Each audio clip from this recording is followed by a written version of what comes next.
मेरे प्यारे भाई और बहनों, आप सबको मेरा हार्दिक प्रणाम।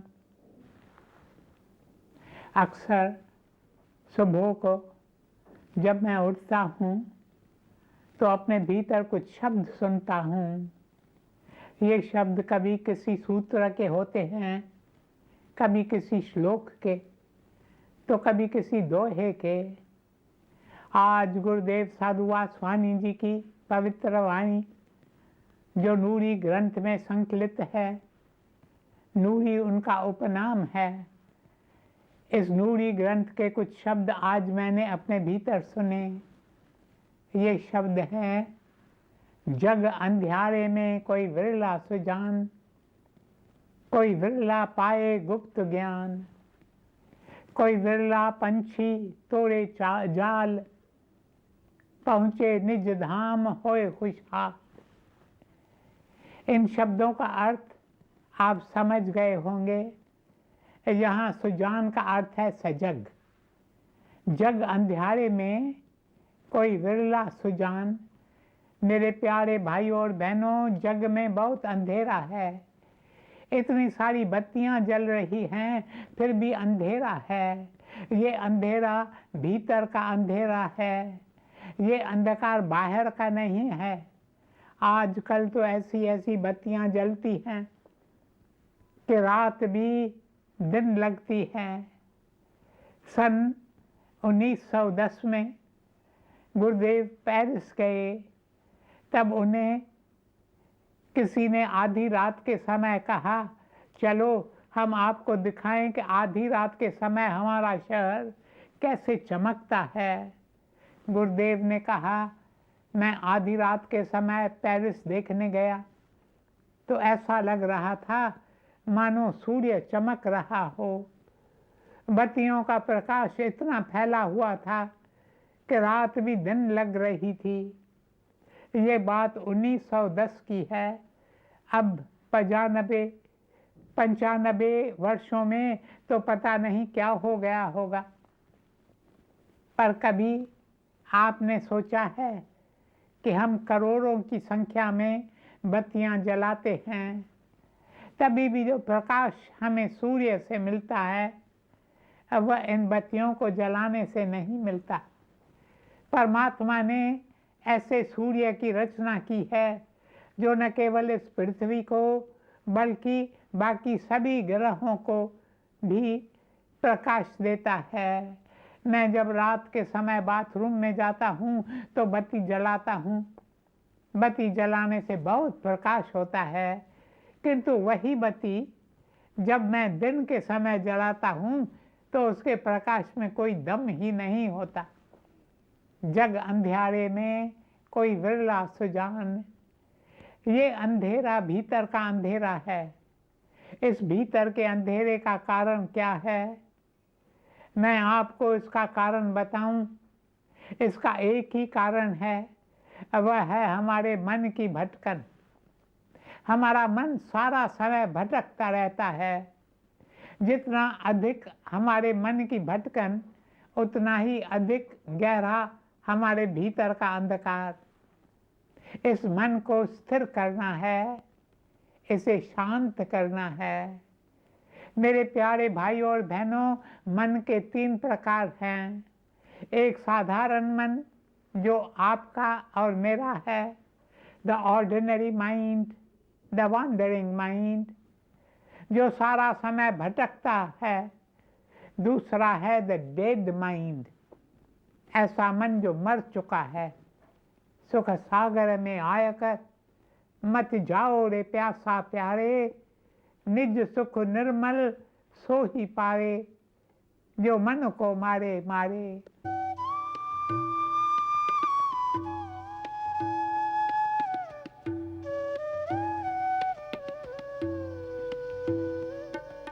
सुख सागर में आए के मत जाओ रे प्यासा प्यारे। सुख सागर में आए के मत जाओ रे प्यासा प्यारे। निज सुख ने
मेरे प्यारे भाई और बहनों, यहाँ उस मन की बात हो रही है, मन को मारना है। अभी जो हमारा साधारण मन है, उस मन में आसक्ति है। अगर आप अपने मन को टटोलेंगे तो आपको पता चलेगा कि हमारे भीतर यही विचार चलते रहते हैं, मुझे यह चाहिए या फिर मुझे यह नहीं चाहिए। इससे मैं दूर ही रहना चाहता हूँ, जिसे हम राग और द्वेष कहते हैं। ये मुझे अच्छा लगता है इसलिए मुझे यह चाहिए, ये मुझे अच्छा नहीं लगता, मुझे वह नहीं चाहिए। इस संसार में कई चीज़ें हैं जो मुझे नहीं चाहिए। ऐसा नहीं है कि मुझे सब कुछ चाहिए। There are thoughts of wanting and not wanting. कुछ चाहिए, कुछ नहीं चाहिए। जब ये विचार दूर हो जाते हैं, जब मन से आसक्ति दूर हो जाती है, तब मन शांत हो जाता है। The mind becomes calm. It is called a dead mind. जब तक मन है तब तक विचार उठते ही रहेंगे, पर जब मन शांत होता है तो विचारों की गति धीमी हो जाती है। विचारों की गति इतनी धीमी हो जाती है कि उनके आने का पता भी नहीं चलता। इस तरह मन शांत हो जाता है। जब मन शांत हो जाता है तब आता है तीसरा मन, जिसे कहते हैं द एनलाइटेंड माइंड, अर्थात मन बोधिसत्व को पा लेता है। उस मन में दिव्य ज्योति का प्रकाश फैल जाता है। तब मन और आत्मा में कोई भेद नहीं रहता। जब मन में दिव्य ज्योति का प्रकाश फैलता है तो मन आत्मा के साथ एक हो जाता है। अब देखें कि साधारण मन और शांत मन में क्या अंतर है। विचार तो दोनों में उठते हैं, पर जो मन शांत है उसमें मैं या स्वयं का कहीं नामो निशान नहीं है। It is an egoless mind. इसलिए ये चाहिए या नहीं चाहिए का प्रश्न ही नहीं उठता। जब शांत मन में दिव्य ज्योति का प्रकाश फैल जाता है, फिर यह ज्योति मुझे एक एक जीव में दिखाई देती है। गुरु जी अपने पवित्र वाणी में फरमाते हैं, सब मैं ज्योत, ज्योत है सोए। ये अवस्था बड़ी अद्भुत होती है, जिसमें हमें सब में वह ज्योति दिखाई देती है। जिधर देखता हूँ उधर तू ही तू है। मेरे प्यारे भाई और बहनों, जिस मनुष्य की यह अवस्था होती है, वह कभी कभी पुकार उठता है अनाल हक, अर्थात मैं स्वयं वह हूँ। आपको मैंने सूफी दरवेश मंसूर के बारे में बताया है। उन्हें मंसूर अल हलाज कहते हैं। बचपन से ही उन्हें खुदा से इश्क था। वे एक दरवेश के बारे में सुनते हैं, उनका नाम था बायजीद। मंसूर जब किशोर थे तो वे बायजीद के पास आते हैं और शिक्षा देने की बात करते हैं। उन दिनों पंथों की बातें नहीं होती थीं। आजकल तो हर कोई कहता है तो मेरे पंथ में आओ। उन दिनों तो आश्रम गुरुकुल होते थे। हाँ, तो मंसूर बायजीद के पास आते हैं। पूरे 6 वर्ष उन्हीं के पास रहते हैं। उसके बाद वे मक्के में जाकर रहते हैं। कहते हैं मक्के में वे बड़ी मस्ती में रहते थे। वे सारा समय बैठे रहते, बिल्कुल हिलते डुलते भी नहीं थे। हम यहाँ सत्संग में बैठे हैं तो सारा समय बस इधर से उधर हिलते डुलते रहते हैं। कभी ऐसे तो कभी वैसे बैठेंगे। यदि मैं आपकी तरफ देखूं तो इस उथल पुथल को देखकर एक भी शब्द नहीं बोल पाऊंगा। पर मंसूर अपनी मौज में ही रहते थे। जब आदमी को किसी बात का नशा होता है तो उसकी सारी हलचल समाप्त हो जाती है। मंसूर सोते या लेटते भी नहीं थे, सारा समय बैठे ही रहते थे। पूरे 6 साल वे सोए भी नहीं, बस बैठे बैठे कभी ऊँघ लेते थे। ज़रा कल्पना कीजिए कि उनका नशा क्या होगा। मेरे प्यारे भाई और बहनों, उसके बाद वे प्रवास के लिए निकलते हैं। वे इराक जाते हैं, ईरान जाते हैं, फिर वे कश्मीर आते हैं। दक्षिण भारत और गुजरात में भी वे आए। प्रवास करते करते वे चीन की सीमा तक पहुंच गए थे। भारत में वे योगियों से मिले। ये 9वीं सदी की बात है। उन दिनों भारत में ऐसे ऐसे योगी थे जिनके पास कई शक्तियाँ और सिद्धियाँ हुआ करती थीं। आज भी हैं, पर उन दिनों ज़्यादा थी। उनसे मंसूर कई शक्तियाँ प्राप्त करते हैं। एक स्थान पर वे कहते हैं, जब मैं भारत में था तो मैंने रोप ट्रिक देखी। आप इसके बारे में जानते हैं? वे कहते हैं, मैं कहीं जा रहा था कि तभी रास्ते पर मैंने एक स्त्री देखी जो रस्सी के एक छोर को पकड़कर हवा में उछालती है। फिर वह रस्सी एकदम सीधी खड़ी हो जाती है, जैसे कोई सीधी लाठी हो। रस्सी इतनी ऊंचाई पर चली जाती है कि जो छोर उस नारी ने हवा में उछाला था वह दिखाई ही नहीं देता। उसके बाद वह स्त्री अपने असिस्टेंट को उस रस्सी पर चढ़ जाने को कहती है। असिस्टेंट ऊपर चढ़ जाता है और वह ऊपर जाकर गायब हो जाता है। अब ज़मीन पर खड़े लोगों को कुछ आवाज़ सुनाई देती है, मानो आसमान में कोई लड़ाई चल रही हो। वह स्त्री कहती है, आसमान में लड़ाई शुरू हो चुकी है। कुछ समय बाद जो असिस्टेंट ऊपर गया था, उस बेचारे का एक कटा हुआ खून से सना हुआ हाथ नीचे गिर पड़ता है। फिर दूसरा हाथ भी गिरता है, एक पैर गिरता है, दूसरा पैर गिरता है, एक बांह गिरती है, दूसरी बांह गिरती है, एक टांग गिरती है, दूसरी टांग गिरती है। उसके बाद उसका धड़ भी गिरता है। सारे अंग खून से सने हुए थे। यह देखकर वह स्त्री रोने लगती है। वह कहती है, देखो, आसमान में लड़ाई हुई और उसमें मेरे असिस्टेंट बेचारे की यह दुर्दशा हुई है। उसके बाद वह अपने असिस्टेंट के सारे अंग एक बड़े शाही टोकरी में डालकर उसे ढक देती है और कुछ मंत्र पढ़ने लगती है।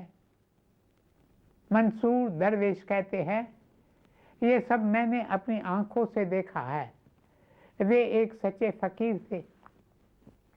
आगे वे कहते हैं, जब स्त्री ने मंत्र पढ़कर समाप्त किए तो उस टोकरी से वह असिस्टेंट फिर से जीवित हो उठा। भारत में इस तरह के करतब बहुत प्रसिद्ध थे। दूर दूर से लोग उन्हें देखने आते थे।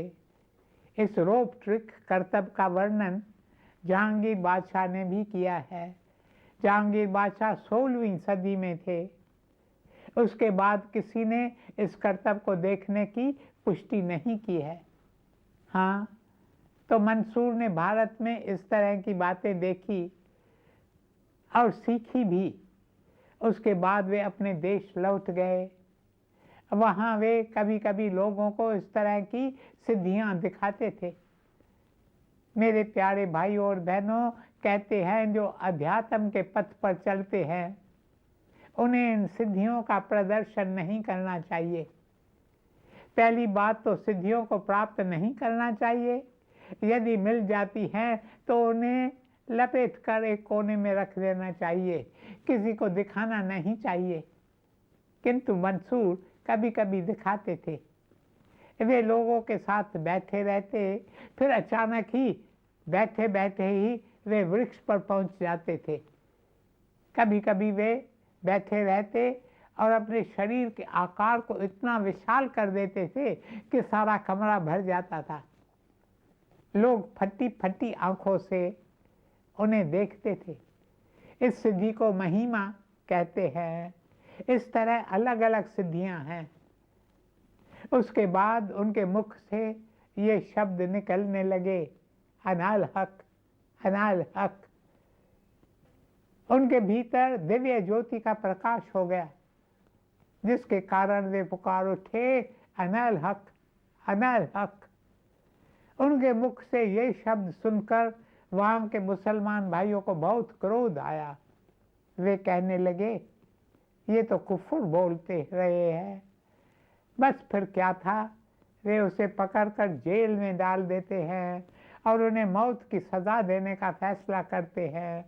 उस रात जेलर जेल के चारों ओर जाकर देखता है कि सब ठीक है या नहीं। जब जेलर उनकी कोठरी से गुजरता है तो उन्हें यह शब्द सुनाई देते हैं, ये सब माया है, ये सब माया है। All this is illusion, all this is illusion। ये सब माया का खेल है। अगली दिन उन्हें जेल की कोठरी से बाहर लेकर आते हैं। फिर जल्लाद उनके सिर पर गदा से वार करते हैं, उनके हाथ पैर काटते हैं। उसके बाद उन्हें फांसी के तख्त से बांध देते हैं और जहाँ जहाँ से खून निकल रहा था वहाँ दांबर लगा देते हैं, ताकि थोड़ा थोड़ा रक्त बहे और मरने में बहुत समय लगे तथा उन्हें बहुत पीड़ा हो। किंतु मंसूर के मुख से एक आह तक नहीं निकलती। उनके मुख पर अजीब सी शांति थी, ना ही यहाँ ना ही वहाँ। हैरत में वो देखे हैं, वली औला के कदमों में साधन सदके वे बिकते हैं।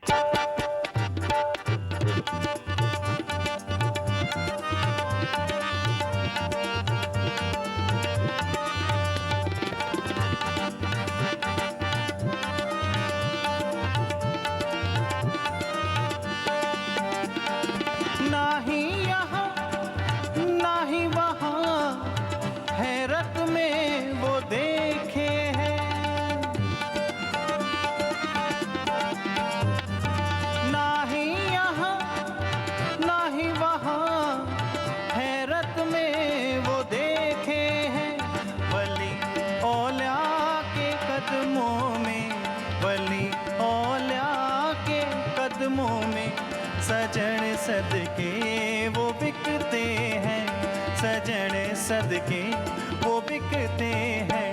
फकीरा मौज में गुम हो, फकीरा मौज में गुम हो, हुआ मस्तान, हुआ मस्तान।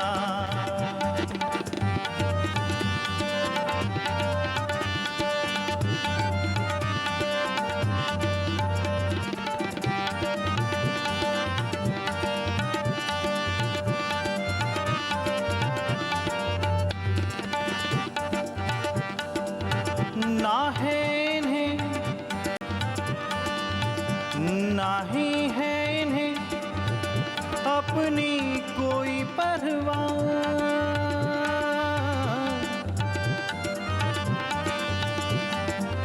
नहीं है इन्हें अपनी कोई परवाह। इश्क में वो तो जा भी देते हैं, जा भी देते हैं। ना ही है इन्हें अपनी कोई परवाह। इश्क में वो तो जा भी देते हैं। चूम दहलीज चढ़ी सूली, चूम दहलीज चढ़ी सूली, नूरी साजन पाते हैं, नूरी साजन पाते हैं। फकीरा मौज में गुम हो, फकीरा मौज में गुम हो, फकीरा मौज में गुम हो। हुआ मस्तान, हुआ मस्तान, हुआ मस्तान, हुआ मस्तान।